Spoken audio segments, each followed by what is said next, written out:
অষ্টম শ্রেণী ক্লাস 8। এর আগে আমরা তৃতীয় অধ্যায়ের 4টা ক্লাস করছিলাম, লেকচার 1, 2, 3, 4।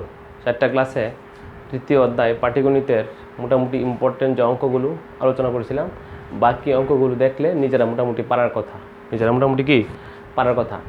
এখন একটা নতুন অধ্যায় পড়ব, সেটা হলো নবম অধ্যায়, জ্যামিতি, উপপাদ্যের জ্যামিতি, নবম অধ্যায়। খুবই ইম্পর্টেন্ট অধ্যায় এবং এই অধ্যায় সম্পর্কে কোনো আলোচনা এর আগে হয় নাই। তুমি ক্লাস 8-এ প্রথমেই এই ধরনের টপিকস পাইবা, ভিন্ন প্রকৃতির উপপাদ্য। ওকে, নবম অধ্যায়টার নাম হলো পিথাগোরাসের উপপাদ্য। পিথাগোরাস যে উপপাদ্যটা আবিষ্কার করছে, সেই উপপাদ্যটার আলোকে এই কারণে নবম অধ্যায়ের নামই দেওয়া হয়েছে পিথাগোরাসের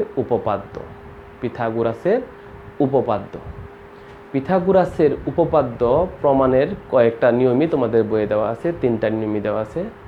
উপপাদ্যের আজকে আমি শুধু মূল থিমটা শিখব, আর শিখে সেইগুলোর প্রয়োগ করব। আর উপপাদ্যের প্রমাণগুলো আমরা আগামী ক্লাসে পড়ব। পিথাগোরাসের উপপাদ্য বোঝার আগে আমাদের শিখতে হবে সমকোণী ত্রিভুজ ছাড়া পিথাগোরাসের উপপাদ্য প্রযোজ্য হবে না। সমকোণী বিভিন্ন প্রকার ত্রিভুজ আছে না, স্থূলকোণী যে ত্রিভুজের একটি কোণ স্থূলকোণ, সূক্ষ্মকোণী যে ত্রিভুজের প্রতিটি কোণ সূক্ষ্মকোণ, সমবাহু যে ত্রিভুজের 3টি বাহু সমান, বিষমবাহু যে ত্রিভুজের কোনো বাহুই সমান নয়, এরকম একটা ত্রিভুজ সমকোণী, যে ত্রিভুজের একটি কোণ সমকোণ মানে 90 ডিগ্রি। যে ত্রিভুজের একটি কোণ সমকোণ তাকে বলে সমকোণী ত্রিভুজ। সমকোণী ত্রিভুজ। আমরা যদি একটা সমকোণী ত্রিভুজ আঁকি এভাবে, এই যে একটা প্রতীক দিলাম, এটা হলো সমকোণ চিহ্ন। এটা হলো কি চিহ্ন? সমকোণ চিহ্ন।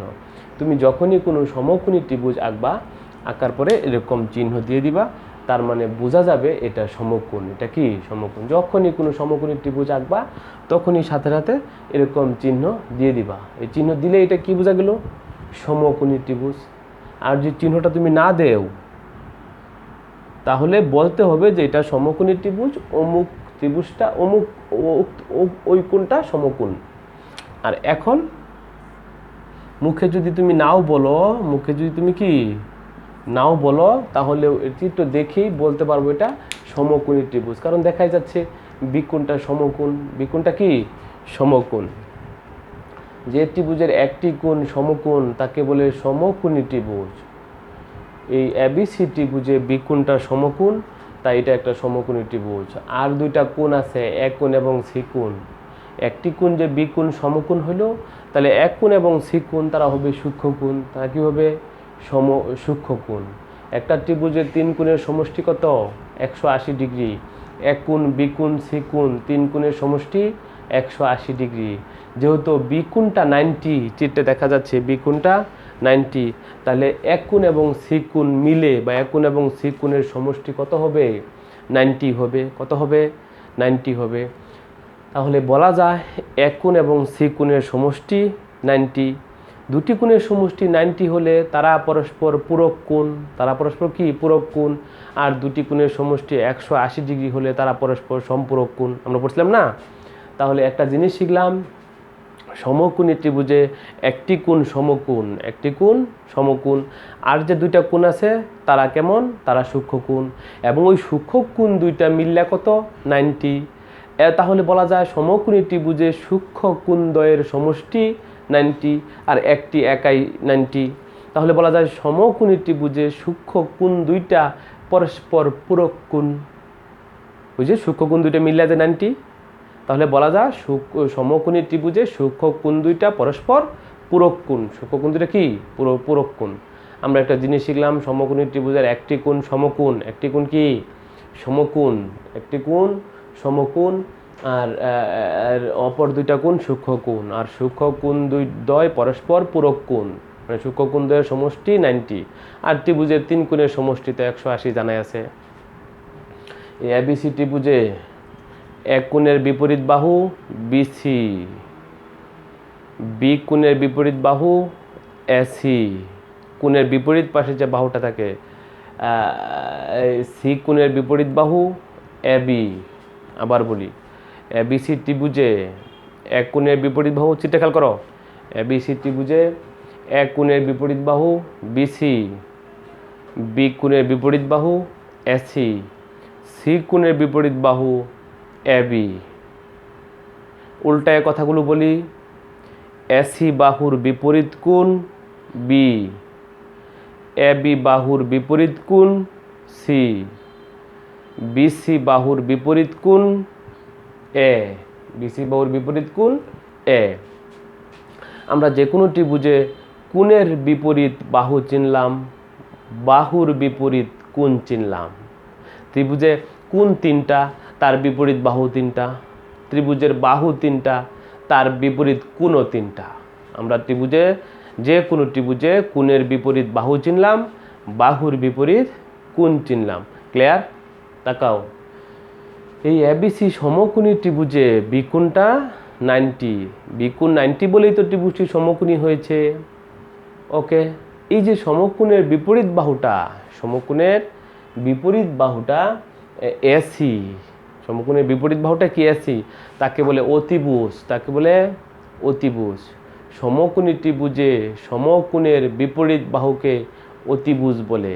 সমকোণী ত্রিভুজে সমকোণের বিপরীত বাহুকে কি বলে? অতিভুজ বলে। সমকোণী ত্রিভুজে সমকোণের বিপরীত বাহুকে অতিভুজ বলে। চিত্রে এসিটা অতিভুজ, চিত্রে এসিটা কি? অতিভুজ। আর সমকোণী ত্রিভুজে এবি এবং বিসি, এবি এবং বিসি এরকম লম্বভাবে থাকে। এরকম কি থাকে? লম্বভাবে থাকে। বলা হয় কলমটা মার্কারের উপর লম্ব, মার্কারটাও কলমের উপর লম্ব। এভাবে থাকলে লম্ব হবে তা না। কলমটা যে এভাবে আছে সেটাও না, মার্কারটা যে এভাবে আছে সেটাও লম্ব। কার উপর? কলমের উপর। কলমটা মার্কারের উপর লম্ব, মার্কারটাও কলমের উপর লম্ব। বলা হয় চিত্রে এবি এবং বিসি, এবি এবং বিসি পরস্পরের উপর লম্ব। চিত্রে এবি এবং বিসি পরস্পরের উপর লম্ব। এই সমকোণী ত্রিভুজের বিসিটা যদি ভূমি ধরা হয়, এবিটা যদি উচ্চতা ধরা হয়, তাহলে এই সমকোণী ত্রিভুজের ক্ষেত্রফল half into AB into BC. ত্রিভুজ এবিসি এর ক্ষেত্রফল half into AB into BC. ত্রিভুজ এবিসি এর পরিসীমা, ত্রিভুজ এবিসি এর পরিসীমা, কোনো ত্রিভুজের 3 বাহুর যোগফলকে তার পরিসীমা বলে। AB plus BC plus AC, AB plus BC plus AC. আমরা এবিসি সমকোণী ত্রিভুজের ক্ষেত্রফল জানলাম হাফ ইন্টু ভূমি ইন্টু উচ্চতা। আমরা এবিসি ত্রিভুজের পরিসীমা জানলাম 3 বাহুর যোগফল, 3 বাহুর যোগফল। আর আমরা শিখলাম সমকোণী ত্রিভুজ। কি শিখলাম? সমকোণী ত্রিভুজ। যদি কখনো এরকম সমকোণী ত্রিভুজে এই দুইটা বাহু সমান হয়ে যায়, এই দুইটা বাহু কি সমান হয়ে যায়, এবি এবং বিসি, এবি এবং বিসি যদি সমান হয়ে যায়, সেটা হবে সমকোণী সমদ্বিবাহু ত্রিভুজ। এবিসি তো চিত্র দেখি বোঝা যাচ্ছে এবিসি সমকোণী ত্রিভুজ। আবার দুইটা বাহু সমান বলে সমদ্বিবাহু ত্রিভুজ ও সমদ্বিবাহু। তাহলে এই ত্রিভুজের নাম দাঁড়াচ্ছে সমকোণী সমদ্বিবাহু ত্রিভুজ। আরেকটা বিষয় তো আমরা সবসময় জানি যে কোনো ত্রিভুজের যে কোনো 2 বাহুর সমষ্টি তৃতীয় বাহু অপেক্ষা বৃহত্তর। ত্রিভুজের যে কোনো 2 বাহুর সমষ্টি তৃতীয় বাহু অপেক্ষা বৃহত্তর। মনে রাখবা সমকোণী ত্রিভুজে অতিভুজটা সবচেয়ে বৃহত্তম বাহু। সমকোণী ত্রিভুজে অতিভুজটা সবচেয়ে বৃহত্তম বাহু। সমকোণী ত্রিভুজে অতিভুজের চেয়ে বড় আর কোনো বাহু হতে পারে না। এই এসি হবে বৃহত্তম বাহু, এসি হবে বৃহত্তম বাহু। চিত্রটা যদি এভাবে আঁকি, পি কিউ আর, তুমি বলো এই পি কিউ আর চিত্রে কেমন ত্রিভুজ? সমকোণী ত্রিভুজ। এই চিত্রে অতিভুজ কে? বলো পি আর। অতিভুজ কে? P R. তুমি যদি এরকম চিত্রটা আঁকো এ বি সি, তুমি বলো এই চিত্রে অতিভুজকে বিসি, অতিভুজকে বিসি। ক্লিয়ার? অতিভুজ বিসি। আমরা এরকম নামকরণ চেঞ্জ হলে নামকরণ কি হলে অতিভুজ এসি, এটাতে অতিভুজ বিসি, অতিভুজ কি বিসি। আমরা সমকোণী ত্রিভুজ সম্পর্কে জানলাম এবং সমকোণী ত্রিভুজে অতিভুজটাই হবে বৃহত্তম বাহু, বৃহত্তম বাহু। আমরা কিন্তু মূল পড়া এখনো পড়ি নাই, উপপাদ্য পড়ি নাই। তাকাও, এবি একটা বাহু, এবি একটা বাহু। যদি বলি এবি বাহু দ্বারা বর্গ আঁকো, এই যে সবগুলো বাহুই এবি সমান। এটা এবি হলে এটাও তো এবি, এটাও এবির সমান, এটাও এবির সমান। সবগুলো বাহুই কার সমান? এবির সমান। এই তো হইল এবি বাহু দ্বারা বর্গ।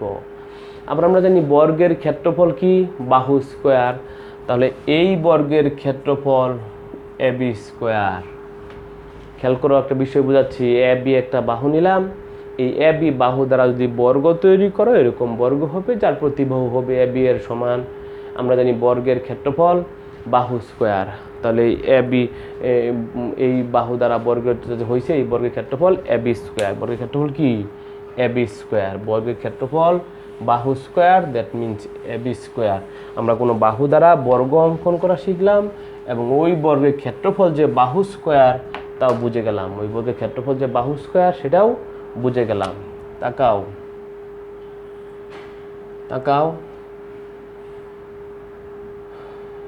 আমরা আরেকটা সমকোণী ত্রিভুজ আঁকলাম। আরেকটা নাম দিলাম এ, নাম দিলাম বি, নাম দিলাম সি, এ বি সি। আমরা একটা সমকোণী ত্রিভুজ আঁকলাম। আমরা পিথাগোরাসের উপপাদ্যে চলে যাচ্ছি এখন। পিথাগোরাসের উপপাদ্য, এই উপপাদ্যে কি বলছে? পিথাগোরাসের উপপাদ্য বলতে একটা উপপাদ্যই বোঝা, আমি কি সেটা বোঝাচ্ছি। এ বি সি সমকোণী ত্রিভুজ। সমকোণী ত্রিভুজ ছাড়া পিথাগোরাসের উপপাদ্য প্রয়োগ হবে না। সমকোণী ত্রিভুজ এ বি সি। এইখানে অতিভুজ কোনটা? বলো। এসি। অতিভুজ কোনটা? এসি। এসি কে বাহু ধরে এরকম যদি একটা বর্গ আঁকা হয়, এই এসি কে বাহু ধরে একটা বর্গ আঁকলাম। এই বর্গের প্রতিবাহু এসি, ক্ষেত্রফল এসি স্কোয়ার। এসি কে বাহু ধরে একটা বর্গ আঁকলাম ওইদিকে, এই বর্গের প্রতিবাহু এসি, ক্ষেত্রফল এসি স্কোয়ার। আমরা ভূমিকে বিসি, ভূমি কোনটা? বিসি। ভূমিকে বাহু ধরে এটাও একটা বর্গ আঁকলাম যার প্রতিবাহু বিসি, যার প্রতিবাহু বিসি। এইটার বর্গের ক্ষেত্রফল আবার বিসি স্কোয়ার। অতিভুজকে বলো, এসি কে বাহু ধরে বর্গ আঁকছি ওইদিকে ডান পাশে, সেই বর্গের প্রতিবাহু এসি, ক্ষেত্রফল এসি স্কোয়ার। নিচে ভূমি হলো বিসি, এই ভূমিকে বিসিকে বাহু ধরে আরেকটা বর্গ আঁকছি, বিসি সমান করে নেয়া। এই বর্গের ক্ষেত্রফল বিসি স্কোয়ার। এই বর্গের ক্ষেত্রফল কি? BC square. এবিকে বাহু ধরে আমরা এই দিকে যদি একটা বর্গ আঁকি, এবিকে বাহু ধরে এই দিকে একটা বর্গ আঁকছি, এই বর্গের প্রতিবাহু এবি, ক্ষেত্রফল এবি স্কোয়ার। এই বর্গের প্রতিবাহু এবি, ক্ষেত্রফল এবি স্কোয়ার। খেয়াল করো, একটু হিজিবিজি মনে করবে না, একটু চিন্তা করো। নতুন জিনিস, খুবই ইম্পর্টেন্ট জিনিস, যেটা আজকে শিখতেছি এটার প্রয়োগ সারা জীবনই করব। এরপরে যত টপিকস আছে সকল ক্ষেত্রে এই উপপাদ্যটা প্রয়োগ করতে হবে। কীভাবে দেখাচ্ছি। এবিসি ছিল সমকোণী ত্রিভুজ, বিকোণটা ছিল 90, বিকোণটা কি ছিল 90, অতিভুজ ছিল এসি, লম্ব ছিল এবি, লম্ব ছিল কি এবি, ভূমি ছিল বিসি। অতিভুজ এসিকে বাহু ধরে ওইদিকে একটা বর্গ আঁকছি, তার ক্ষেত্রফল প্রতিবাহু এসি, ক্ষেত্রফল এসি স্কোয়ার। ভূমি বিসিকে বাহু ধরে একটা বর্গ আঁকছি, প্রতিবাহু বিসি, ক্ষেত্রফল বিসি স্কোয়ার। লম্ব এবিকে বাহু ধরে এদিকে একটা বর্গ আঁকছি, প্রতিবাহু এবি, ক্ষেত্রফল কি এবি স্কোয়ার। পিথাগোরাস প্রমাণ করেছে এই বর্গের ক্ষেত্রফল আর এই বর্গের ক্ষেত্রফল যোগ করলে এই বর্গের ক্ষেত্রফলের সমান। এই বর্গের দুইটা বর্গের ক্ষেত্রফল যোগ করলে এই এই বড় বর্গের ক্ষেত্রফলের সমান। ওই যে আমি বলছিলাম সমকোণী ত্রিভুজে অতিভুজ বৃহত্তম বাহু, ওইটার বর্গটা বড়। এই দুইটা বর্গের ক্ষেত্রফল যোগ করলে যে কোনো সমকোণী ত্রিভুজে এর ক্ষেত্রফল আর এর ক্ষেত্রফল যোগ করলে এর ক্ষেত্রফল সমান হবে। এর ক্ষেত্রফল কি সমান হবে? তার মানে AB square plus BC square equal two AC square. এটাই হইল পিথাগোরাসের উপপাদ্য। এটাই পিথাগোরাস প্রমাণ করছে। সকল সমকোণী ত্রিভুজে লম্ব স্কোয়ার প্লাস ভূমি স্কোয়ার ইকুয়াল টু অতিভুজ স্কোয়ার। লম্ব স্কোয়ার প্লাস ভূমি স্কোয়ার ইকুয়াল টু অতিভুজ স্কোয়ার।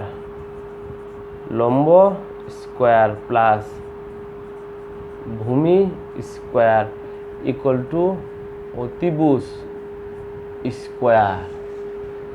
লম্ব স্কোয়ার প্লাস ভূমি স্কোয়ার ইকুয়াল টু অতিভুজ স্কোয়ার, মানে AB square plus BC square equal to অতিভুজ স্কোয়ার।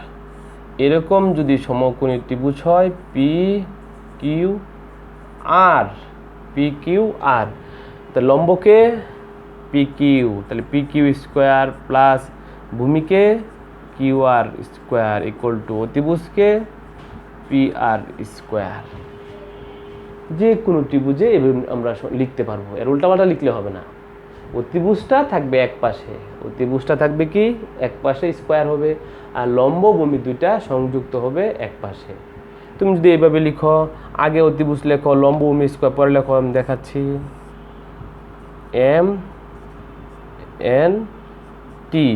MNT। অতিভুজকে বলো MT। তুমি যদি আগে লেখো MT স্কোয়ার ইকুয়াল টু লম্বকে MN স্কোয়ার প্লাস ভূমিকে NT স্কোয়ার, কোনো অসুবিধা নাই। এই যে লম্ব স্কোয়ার প্লাস ভূমি স্কোয়ার ইকুয়াল টু অতিভুজ স্কোয়ার, এটাই পিথাগোরাসের উপপাদ্য। যে কোনো সমকোণী ত্রিভুজে লম্ব স্কোয়ার প্লাস ভূমি স্কোয়ার ইকুয়াল টু অতিভুজ স্কোয়ার। এইখানে লিখতে পারবো আমরা, এটা লিখতে পারবো পিথাগোরাসের নিয়মে। এখন পিথাগোরাসের উপপাদ্যর যে ভাষার মাধ্যমে আমরা দেখি, কোনো সমকোণী ত্রিভুজে অতিভুজের উপর অঙ্কিত বর্গক্ষেত্র, কোনো সমকোণী ত্রিভুজে অতিভুজের উপর অঙ্কিত বর্গক্ষেত্র অপর দুই বাহুর উপর অঙ্কিত বর্গক্ষেত্রের সমষ্টির সমান।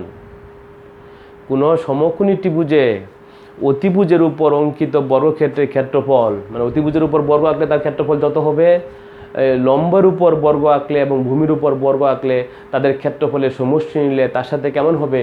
সমান হবে। এটাই পিথাগোরাসের উপপাদ্য। উপপাদ্যটা মুখস্থ করে ফেলতে হবে। আমি বলতেছি আরেকবার, কোনো সমকোণী ত্রিভুজে অতিভুজের উপর অঙ্কিত বর্গক্ষেত্রের ক্ষেত্রফল অপর দুই বাহুর উপর অঙ্কিত বর্গক্ষেত্রের ক্ষেত্রফলের সমষ্টির সমান। সৃজনশীল পরীক্ষায় এটা আসে, পিথাগোরাসের উপপাদ্যটি লিখো। তখন যদি তুমি লিখো লম্ব স্কোয়ার প্লাস ভূমি স্কোয়ার ইকুয়াল টু অতিভুজ স্কোয়ার, তাহলে হবে না। এটা শুধু নিজের জানার জন্য, যে সমকোণী ত্রিভুজে লম্ব স্কোয়ার প্লাস ভূমি স্কোয়ার ইকুয়াল টু কি? অতিভুজ স্কোয়ার।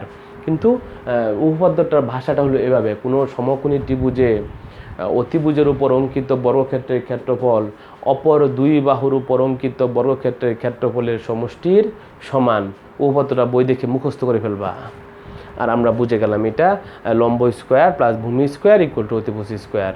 PQR ত্রিভুজ হলে PQ square plus QR square equal two PR।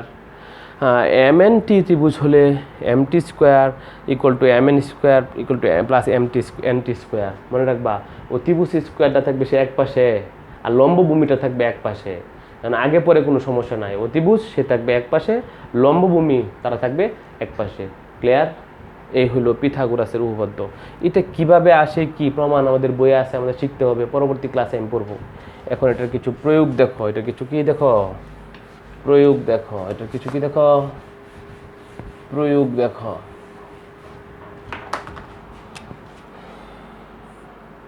এটা একটা সমকোণী ত্রিভুজ ABC, এই বাহুটা 3, এই বাহুটা 4, AC বাহু কত? এই ত্রিভুজে সমকোণী ত্রিভুজে লম্বটা 3, ভূমিটা 4, এসিটা কত জানি না, এসি বাহু বের করতে হবে।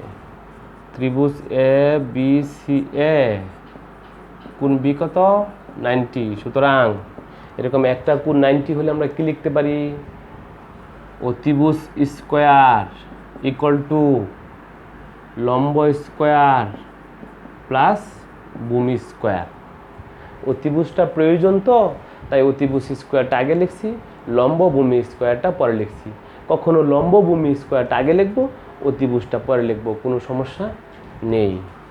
ইকুয়াল টু কত, এটার মান এবি কত 3 square plus 4 square equal two 9 plus 16, 16 9 কত 25, এস স্কোয়ারের মান কত আসছে 25, এস স্কোয়ার মান কত আসছে 25, উভয় দিকে বর্গমূল করে দেব। এস স্কোয়ার ইকুয়াল টু 25, বর্গমূল রুট স্কোয়ার কাটা যায়, রুটার স্কোয়ার কাটা যায় 5, রুট এবং স্কোয়ার কাটা যাবে, আমরা আগেই পড়ছিলাম 7-এ, এসি সমান 5, 25-এর বর্গমূল কত 5। এইভাবে এই এবিসি ত্রিভুজের সমকোণী ত্রিভুজের যে কোনো দুই বাহু দেওয়া থাকলে আরেক বাহু বের করা যাবে।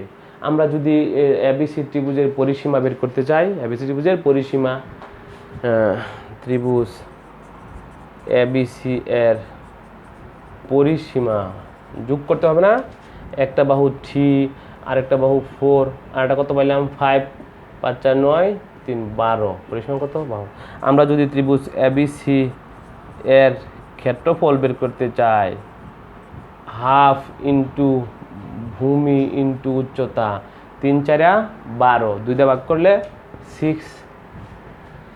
এভাবে সমকোণী ত্রিভুজের যে কোনো দুই বাহু দেওয়া থাকলে আরেক বাহু বের করা যাবে। আমরা আরেকটা সমকোণী ত্রিভুজ আঁকলাম, পি কিউ আর 90-র প্রতীক দিলাম। কেমন ত্রিভুজ এটা, কেমন ত্রিভুজ এটা, সমকোণী ত্রিভুজ। কেমন ত্রিভুজ, সমকোণী ত্রিভুজ। এই সমকোণী ত্রিভুজে এটা দেওয়া আছে 10, এটা দেওয়া আছে 6, আমার পি কিউ বের করতে হবে। কি বের করতে হবে, পি কিউ। আজকে লম্ব বের করতে হবে, ওই যে লম্ব স্কোয়ার প্লাস ভূমি স্কোয়ার ইকুয়াল টু অতিভুজ স্কোয়ার। আজকে যে লম্বটা প্রয়োজন, লম্বটা আগে লিখব। ত্রিভুজ পি কিউ আর এ আমরা কি লিখতে পারি, P Q square plus Q R square equal to P R square. পিথাগোরাসের উপপাদ্য অনুসারে আমরা লিখতে পারি না, P Q square equal to P R square minus Q R square. P কিউকে রেখে দিলাম, পি কিউ যে আমার প্রয়োজন, পি আর আর মাইনাস কিউ আর, কিউ আরটা মাইনাস হয়ে গেল, কিউ আরটা কি হয়ে গেল মাইনাস হয়ে গেল। মান বসায় দেই, পি আর কত 10 square minus 6 square, 100 minus 36 64, 100 minus 36 কি 64, পি কিউ স্কোয়ার সমান 64, পি কিউ সমান 8, 64কে বর্গমূল করলে 8, পি কিউ স্কোয়ার সমান যদি 64 হয়, পি কিউ সমান 8, এই পি কিউ সমান 8। এইভাবে সমকোণী ত্রিভুজের 3 বাহুর মধ্যে যে কোনো 2 বাহু দেওয়া থাকলে পিথাগোরাসের উপপাদ্য প্রয়োগ করে আরেকটা বাহু বের করা যাবে। আরেকটা বাহু কি বের করা যাবে। মুছে ফেললাম, খেয়াল করো বিষয়টা। আমি আরেকটা জিনিস দেখাচ্ছি, এটা তাড়াতাড়ি করলেও হবে না। বি সি ডি একটা ত্রিভুজ, বি সি ডি একটা ত্রিভুজ।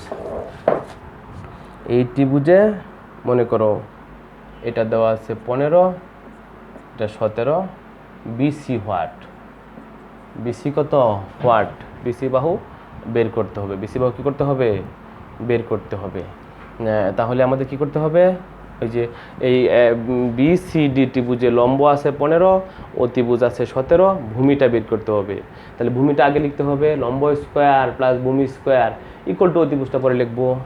ত্রিভুজ বিসিডি এ BD square plus BC square equal to CD square, বা বিসিকে রেখে দেও, বিডিকে ধাক্কা মারো, বিডিকে কি মারো ধাক্কা মারো, ডান পাশে নিয়ে গেলাম গা, ইকুয়াল টু এটা কত 17 স্কোয়ার মাইনাস কত 15 স্কোয়ার 20 ইকুয়াল টু 17কে স্কোয়ার করলে কত হয় 17289 মনে হয় 17কে স্কোয়ার করলে 17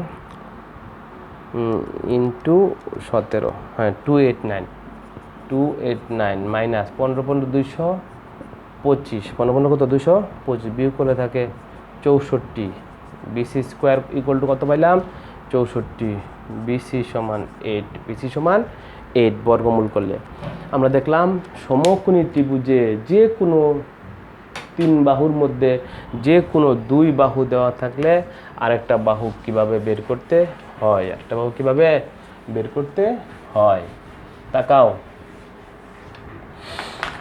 পিথাগোরাসের উপপাদ্য মনে করবা আমরা এখন একটু আগে চলে যাই গা এটা শিখছিলাম আমরা তৃতীয় আয়ত এ বি সি ডি এই আয়তের এস নিলাম কর্ণ ডি কর্ণ কি ডি আয়তের কর্ণ ডি এ বি সি ত্রিভুজ এ বি সি এ কোণ বি কত 90 এ বি সি পুরোটা নিছি না আমি নিছি এ বি সি এটুক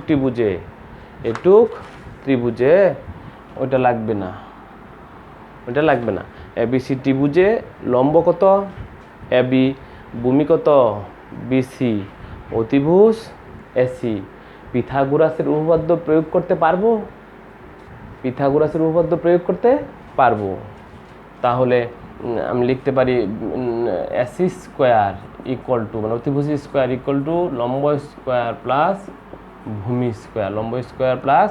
ভূমি স্কোয়ার উভয়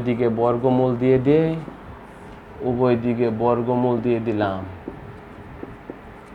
এই রুট আর স্কোয়ার কি যা কাটা যা এসি সমান √/, AB square plus BC square এইখানে রুট এবং স্কোয়ার কাটা যাবে না কারণ মাঝখানে যে মাঝখানে কি প্লাস এরকম প্লাস মাঝখানে থাকলে স্কোয়ার রুটে কাটা যাবে না এইখানে এসির যে স্কোয়ার এবং রুট কাটা গেছে কারণ এসি হইল একটি পদ এসি কি একটি পদ এরকম একাধিক পদ প্লাস মাইনাস আকারে থাকলে স্কোয়ার রুট কাটা যাবে না তাহলে এই যে আয়তের কর্ণ সমান কি পাইলাম এসি কি আয়তের কর্ণ না কর্ণ সমান √/, ওই যে এবি মানে দৈর্ঘ্য স্কোয়ার আর বিসি মানে প্রস্থ স্কোয়ার ওই যে আমরা শিখছিলাম আয়তের কর্ণ সমান √/, দৈর্ঘ্য স্কোয়ার প্লাস প্রস্থ স্কোয়ার এই সমকোণী ত্রিভুজের সাহায্যে আসে ক্লিয়ার মুছে ফেললাম এখন দেখো এটা একটা বর্গ তার বাহু এ প্রতিবাহু কি এ বি সি ডি একটা বর্গ আর ডি ধরলাম কর্ণকে ইংরেজিতে বলে ডায়াগোনাল এই কারণে ডি দ্বারা প্রকাশ করলাম এবিসিডি বর্গ এবিসিডি কি বর্গ এইখানে ত্রিভুজ এ বি সি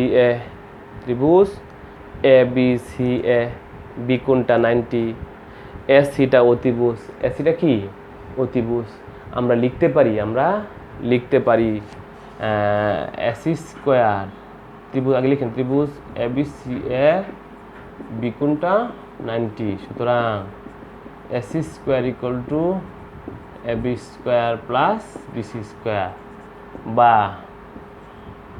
এসি মানে D square equal to A B মানে এ স্কোয়ার বিসিউ মানে এ স্কোয়ার বা D square equal to 2a square D square equal to 2a square D হলো বর্গের কর্ণ ডি হলো কি বর্গের কর্ণ ডি হলো বর্গের কর্ণ এ হলো বর্গের বাহু এ হলো কি বর্গের বাহু এখান থেকে একটা কথা পাওয়া যায় কোনো বর্গের কর্ণের উপর অঙ্কিত বর্গের ক্ষেত্রফল ওই বর্গক্ষেত্রের ক্ষেত্রফলের ডাবল দ্বিগুণ কোনো বর্গের কর্ণের উপর অঙ্কিত বর্গের ক্ষেত্রফল উক্ত বর্গের ক্ষেত্রফলের দ্বিগুণ, এইটা পাওয়া যায়। আবার যদি 2 দ্বারা ভাগ করি, square equal to A square, 2 দ্বারা ভাগ করলে 2টা এদিকে এসে হাফ হয়ে গেছে, half D square equal to A square. উল্টায়ও বলা যায়, কোনো বর্গের ক্ষেত্রফল উক্ত বর্গের কর্ণের উপর অঙ্কিত বর্গের ক্ষেত্রফলের অর্ধেক, ক্ষেত্রফলের অর্ধেক। আমি টোটাল বিষয়টা চিত্রের মাধ্যমে দেখাচ্ছি, টোটাল বিষয়টা চিত্রের মাধ্যমে দেখাইতেছি, খেয়াল করবা। এই এটা কর্ণ, এটা কর্ণ। যে কোনো একটা বাহুকে বাহু ধরে বর্গ আঁকলাম, নাম দিলাম এ বি সি ডি। এই বিসিকে বাহু ধরে বর্গ আঁকছি, যার প্রতির বাহু বিসি, ক্ষেত্রফল বিসি স্কোয়ার, ক্ষেত্রফল কি বিসি স্কোয়ার। কর্ণ এসিকে বাহু ধরে বর্গ আঁকলে, কর্ণ এসিকে বাহু ধরে বর্গ আঁকলে এরকম হবে বর্গ, যার ক্ষেত্রফল হবে এসি স্কোয়ার। এই কর্ণটা হবে বড়, কর্ণ যে বড়, এই কর্ণটা হবে ছোট। এখান থেকেই বলা যায় এই বর্গক্ষেত্রের ক্ষেত্রফল তার কর্ণের উপর অঙ্কিত বর্গের ক্ষেত্রফলের অর্ধেক। উল্টায় বলো, কর্ণের উপর অঙ্কিত বর্গের ক্ষেত্রফল ওই বর্গক্ষেত্রের ক্ষেত্রফলের অর্ধেক। আর না এটা দ্বিগুণ, সরি, কর্ণের উপর অঙ্কিত বর্গের ক্ষেত্রফল আর ওই বর্গের ক্ষেত্রফলের দ্বিগুণ। একটা দ্বিগুণ হলে আরেকটা অর্ধেক, এটাও খেয়াল রাখবা, ইম্পর্টেন্ট বেসিক, ইম্পর্টেন্ট বেসিক। ওখান থেকে আরেকটা জিনিস আসে, হ্যাঁ এখান থেকে আরেকটা জিনিস আসে, এই খেয়াল করো, ডি স্কোয়ার ইকুয়াল টু, আমি উভয় দিকে রুট করে দিলাম, D square equal to 2a square, square root কাটা যাবে, ডি হয়ে যাবে, এই রুট 2টা থাকবে সাথে এ, সাথে এ, এই যে স্কোয়ার এবং রুট কাটা যায়, এ স্কোয়ার এবং রুট কাটা যায়, এ হয়ে গেছে। 2 তো স্কোয়ার নাই, 2-র উপরে রুট থাকবে রুট 2, আর স্কোয়ার রুট কাটা যায়, ফ্রি ডি হয়ে গেছে। এই ডি ছিল বর্গের কর্ণ, ডি ছিল বর্গের কর্ণ। বর্গের কর্ণের একটা সূত্র পাইলাম, √2 ইন্টু বাহু, √2 ইন্টু বাহু। আমরা শিখছিলাম আয়তের কর্ণ √, দৈর্ঘ্য স্কোয়ার প্লাস প্রস্থ স্কোয়ার। এখন শিখলাম বর্গের কর্ণ, বর্গের কর্ণ হলো √2 ইন্টু বর্গের বাহু। বর্গের কর্ণের সূত্র কি, √2 ইন্টু বর্গের বাহু। বিভিন্ন জায়গায় আমরা প্রয়োগ করতে হবে পরে। বর্গের কর্ণ শিখলাম √2 ইন্টু বাহু, √2 ইন্টু বাহু, √2 ইন্টু কি বাহু। ওকে, এই হলো ইম্পর্টেন্ট বেসিক, মুছে ফেললাম।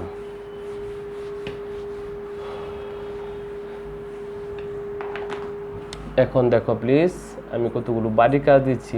HW সব একদিনে দিলে পাবা না।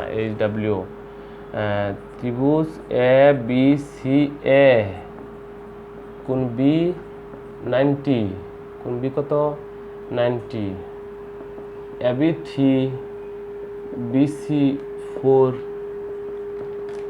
এসি কত, এসি কত 2 নাম্বার।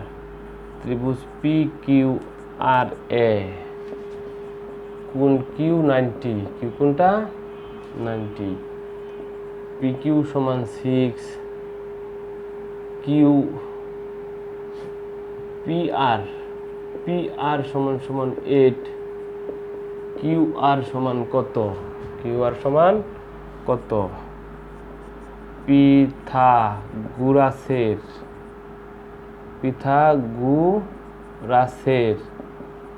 উপপাদ্যটি লিখো, পিথাগোরাসের উপপাদ্যটি লিখো। 4 নাম্বার। ত্রিভুজ A B C A, বিকোণ 90, A B হলো 3, বিসি 4 হলে ত্রিভুজ এবিসি এর ক্ষেত্রফল ও পরিসীমা কত?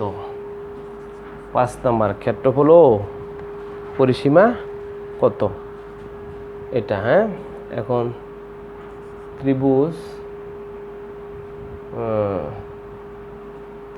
CDMA, ত্রিভুজ CDMA কোণ ডি 90, ডি কোণটা কি 90, ডি কোণটা 90, সিডি সমান 15, ডিএম সমান 8, সিএম সমান কত? সবগুলো চিত্র একে করবে। সবগুলো কি, এই প্রত্যেকটা চিত্র আঁকা আমি ব্ল্যাকবোর্ডে যেভাবে করছি এইভাবে করতে হবে। প্রথমে ক্লাসটা একবার না হলে পুরা ক্লাসটা 2 বার দেখবা, কারণ পুরা ক্লাসটাই নতুন টপিক। এই ক্লাস টপিক্সটা না বুঝলে, বেসিক ক্লাসটা না বুঝলে উপপাদ্যের প্রমাণও পাবা না। আর এই চ্যাপ্টারে আছে অনুশীলনী 9 কিছু এক্সট্রা, সেগুলো পাবা না। সেগুলো কি পাবা না, শুধু আজকে বেসিক ক্লাসটা করলাম। পিথাগোরাসের উপপাদ্যটা মুখস্থ করে ফেলবা। কোনো সমকোণী ত্রিভুজে অতিভুজের উপর অঙ্কিত বর্গক্ষেত্রের ক্ষেত্রফল অপর 2 বাহুর উপর অঙ্কিত বর্গক্ষেত্রের ক্ষেত্রফলের সমষ্টির সমান। আর ছোটো করেও খেয়াল রাখবা, সমকোণী ত্রিভুজে লম্ব স্কোয়ার প্লাস ভূমি স্কোয়ার ইকুয়াল টু অতিভুজ স্কোয়ার ইকুয়াল টু কি অতিভুজ স্কোয়ার। আগে আমি যা যা করাইছি লেকচারে সেগুলো করবা, দেখবা। পরে এই 5টা অঙ্ক HW চিত্র একে আমি যেভাবে আগের অঙ্কগুলো দেখাইছি সেইভাবে করবা। ওকে, থ্যাংক ইউ ভেরি মাচ।